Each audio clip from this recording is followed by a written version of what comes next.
I stand in front of the meticulously prepared feast, rendered speechless by the effort I've poured into it. Yet, as I glance around the table, my heart sinks. Why would Mia, my esteemed brother-in-law's wife, be so mercilessly cold towards me? Sophia, a 27-year-old office worker, shares her life with her husband Tom and their 3-year-old son. Tom, her senior by 4 years, and she initially embarked on a relationship rooted in professional dynamics. Their connection blossomed over shared drinks, leading to a romance that culminated in marriage just a year later. Now, nestled in their cozy home, they relish the joy of parenthood and the promise of a growing family. However, amidst this domestic bliss, a thorn emerges: Mia, the wife of Tom's brother Jack. Let me introduce you to Tom and Jack. Tom is Jack's elder brother by 10 years. Their father tragically passed away in an accident during their youth, leaving their mother, who had previously been a homemaker, deeply shaken. Despite her efforts to recover and return to work, she could only manage part-time hours, having previously dedicated herself to running the household. In response to the family's financial strain, Jack, then a college student, made the selfless decision to leave his studies and seek employment to support them. He declared, "I want Tom to have a proper college education," and tirelessly toiled without complaint. Thanks to Jack's sacrifices and some scholarships, Tom was able to attend college and secure a position at his current company. Jack beamed with pride when Tom and Sophia, his future wife, announced their engagement. At every opportunity, Tom expressed his profound gratitude to Jack, even shedding tears of appreciation at their wedding, declaring, "Without you, I wouldn't be standing here today." Emotions ran high as the room was moved by his heartfelt words. Jack never once displayed a hint of superiority towards Tom. He always approached life with generosity, warmth, and consideration towards both Tom and Sophia. However, after Sophia and Tom settled into their new home near Jack's family, Mia, Jack's wife, began making unsettling comments. She often remarked to Sophia, "You should be grateful to my husband." Jack's demanding job frequently kept him away on lengthy business trips and required him to work late into the night. On these occasions, Mia would invariably show up at Sophia and Tom's doorstep without warning. Living just a short walk away, Jack and Mia would bring their children over for dinner and baths, leaving Sophia to tend to them before returning home, ready for bed. Mia's demands extended to meal preferences, dictating, "I'm not in the mood for Western cuisine today, make something Japanese," or, "My child insists on having hamburger steak tonight," placing Sophia in a difficult position. Despite her discomfort, Sophia couldn't assert herself, mindful of the indebtedness owed to Jack. "Tom, remember, it's because of Jack that you're where you are today. Thanks to him, you went to college and landed a job at a prestigious company." Jack, on the other hand, struggled after high school and is still trying to climb the career ladder. If only he had gone to college, things would be different for him. "That's why we're in a new house while they're in an older one. You owe him for all he's done for us," Mia would often remind Tom, leaving him speechless and unable to refute her claims. Though he occasionally voiced concerns about her delegating too much household work to Sophia, given that Sophia works full-time while Mia is a homemaker, he hesitated to address the debt he owed to Jack.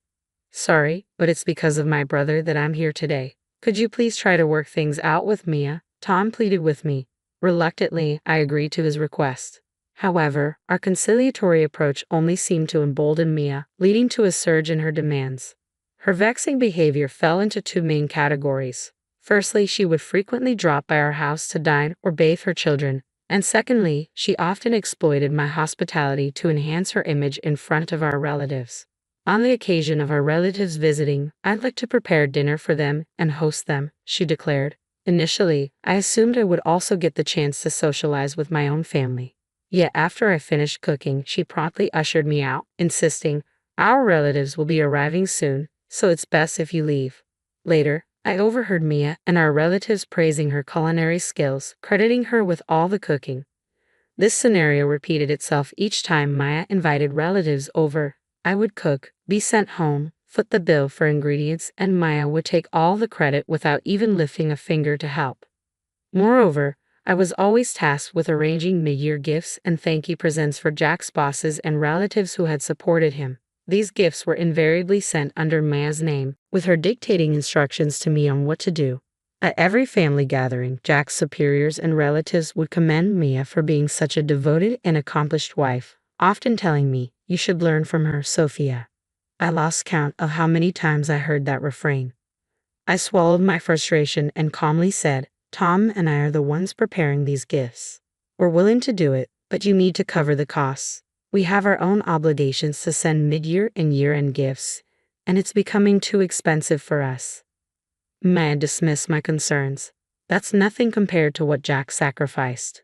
He paid for your tuition and living expenses, Tom. Are you seriously complaining about the cost of a few gifts? She retorted. Turning to me, she accused, you know Jack gets praised because of the effort I put into these things. That's part of repaying Jack's kindness, isn't it? A wife who doesn't help her husband repay such a debt is the worst. Plus, since I keep track of the timing for these gifts, you won't forget them either. Mia often exploited Jack's favor towards Tom to impose her demands on us. We were responsible for all seasonal letters, New Year's cards, and mid-year and year-end gifts. Whenever anything went wrong, she would say, Tom owes his success to Jack, as if it were a cliché. She would also say things like, you should consult us if you want to take on such tasks, without offering any guidance. I felt humiliated as I tallied up the expenses for each month and every event. Then came the breaking point. Maya requested that I prepare a meal for about 20 of our relatives for a summer gathering at her house. Typically, our relatives gather at the home of a more senior family member during summer and New Year's events. However, Maya insisted, please come to our house. Her relatives were delighted, believing her to be a great cook and a considerate hostess, but she expected me to handle all the preparations. Tom had other commitments that day, leaving me to manage everything on my own. When I asked Mia how she planned to pay for the event, she said, we'd have to cover it ourselves. Preparing food and drinks for 20 people is a significant drain on our family finances. I suggested splitting the bill, but she flatly refused. Jack has endured so much hardship. He deserves at least this much, she insisted. I then suggested discussing the matter with Tom, but she exploded, I will not forgive you if you do that. Jack is busy with work right now. Are you repaying kindness with ingratitude? I was at my wit's end, but the dinner party was fast approaching. As the date neared, I noticed Mia showed no signs of urgency or preparation. With no other option, I began planning the event several days in advance. I also started making some behind-the-scenes arrangements. On the day of the dinner, I began preparations early in the morning, working tirelessly and managing to finish everything just a few hours before the guests were due to arrive, despite my exhaustion. After I finished all the preparations, Maya came to check on me. Maya, everything is ready. I believe the guests can arrive at any time now, I informed her. Glancing at the dishes on the table, Maya exclaimed, what are you doing? The main dish should be eel rice. You never mentioned eel rice, I replied, taken aback. You should have known that. This is so embarrassing. Our relatives are coming for the summer festival, and they'll think I can't even prepare eel rice. Order it right away. No, I've already prepared enough food for everyone, and the fish I bought is fresh. I'm not going to prepare a different dish now, I responded firmly. It has to be eel rice, Maya insisted, refusing to listen to my protests. She demanded we order a special batch for everyone, using our own money. When I asked her to cover the costs, she flatly refused. I couldn't take it any longer and voiced my frustrations. I reminded her that she always made me cook whenever she invited relatives over, that she came to our house daily when Jack was away, and that we handled all the mid-year and year-end gifts, including today's preparations.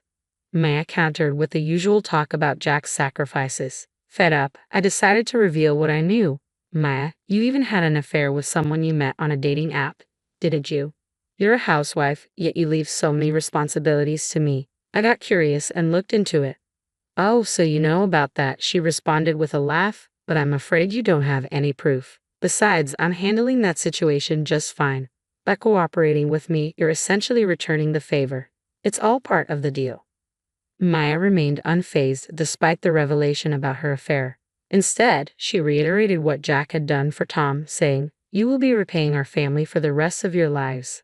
At this point, I had reached my breaking point. I silently removed the food and started packing my belongings. I'm leaving. I will never return, I said firmly as I walked out. Maya yelled something about ordering eel rice, but I ignored her and left. A few minutes later, my phone began ringing repeatedly with calls from Mia. When I finally answered, she sounded panicked. What? What's going on? Is there something wrong? I asked her, feigning ignorance. I have so many inquiries. She continued frantically. I rearranged the dishes you made, and I ordered eel rice, paying for it with my own money. But none of the relatives showed up. It seems they know everything we discussed earlier. I couldn't stop laughing. I was also astonished that she had tried to salvage the situation by rearranging the food I had prepared. The reality was as follows. I couldn't tolerate Mia's arrogance any longer. Before she could criticize me further, I decided to talk to Jack directly, hoping he would offer some sound advice. I believed that Jack, unlike Mia, wouldn't hold their past support over my head. When I explained the situation to Jack, he seemed skeptical. He had always seen Mia as the perfect wife who made a good impression on her relatives. She presented herself as the ideal partner, preparing hot meals with a smile for Jack when he returned from work. Meals that often came from our kitchen. She arrogantly took large amounts of food from our house and missiled Jack, claiming they frequently invited me to dinner but didn't want to bother him with the details. She never mentioned my involvement in the gifts, always smiling and saying, "It's natural for a wife to handle these details to save her husband's face." Jack was always impressed, thinking, I married a wife who's too good for me. So when Jack heard my side of the story, he was speechless. Being a good man, he didn't accuse me of lying but believed there must be some misunderstanding between Maya and me. So, I pondered on how to present him with evidence. Would you allow me to gather some evidence? I asked Jack respectfully. With his permission, I decided to discreetly record Maya's conversations during her visits to our house, especially those where she displayed selfishness about food. Music. I captured a conversation where she insisted that we owed her obedience due to Jack's kindness, and I asked Jack to listen to it. When he heard it, he was speechless. Additionally, I informed Jack about an upcoming dinner party Maya and I were supposedly preparing together for her relatives. With his consent, I recorded everything from the moment I started preparing the meal to Maya's outbursts about using my money to order eel rice and her admission of the affair. I had arranged a video call with Jack and his relatives in advance, informing my own family about the scheduled time and date. It was during this call that Jack and his relatives finally learned the truth about Mia. After I departed, Jack's relatives confronted Mia over the call, expressing disbelief at the revelation that I had been handling all the year-end and mid-year gifts, taking advantage of Jack's kindness, and even engaging in adultery. Maya attempted to maintain her composure, but the weight of the evidence left her speechless. The majority of her relatives denounced her, severing ties with her and leaving Maya stunned. Jack, who had postponed his work to be present for the call, returned home and confronted Mia about the situation. I am disappointed, he told me later. He revealed to Mia that her actions had caused distress for his beloved younger brother and his wife in his absence, and that her admission of an affair had shattered him. Maya broke down in tears, confessing that she had targeted me out of jealousy over our younger age and our nicer home. She claimed her affair stemmed from loneliness due to Jack's frequent absences and admitted to devising a plan to manipulate us after hearing Tom's heartfelt thank you letter to Jack at our wedding. I was infuriated by Mia's relentless harassment, but I also felt a pang of sympathy for Jack. I hadn't worked tirelessly for Tom's sake to create a sense of indebtedness, but rather out of love for my dear younger brother. My efforts were not fueled by the desire to hold them over his head in the future. I was proud to see Tom thriving in a reputable company, growing into a remarkable individual. As for Maya's disparaging remarks about my salary, I explained to her that it wasn't Tom's fault. It was simply my own lack of ambition. Further revelations surfaced about Maya's conduct. We learned that she had left their children unattended at home while she met her adulterous partner. Jack decided to pursue divorce proceedings, seeking custody of their children along with alimony. Maya vehemently opposed the idea of divorce, eventually agreeing to a slight reduction in alimony in exchange for a proper divorce and custody arrangements. Her affair had been uncovered by Jack, who also demanded full alimony. In the end, Maya moved back to her parents' home and took on multiple part-time and day jobs to meet the financial demands of double alimony and child support. A few months later, Maya appeared disheveled when she met me for a visit to see her child. Later, Jack apologized to us and covered the expenses for the ingredients and alcohol from the dinner party. He also promised to reimburse us for the meals Maya had consumed at our house and for the gifts she had made us prepare.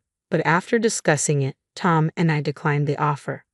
I apologized to Jack because while this incident was meant to address Mia's wrongdoing, it also brought shame upon him and his family, I expressed, reflecting on the situation.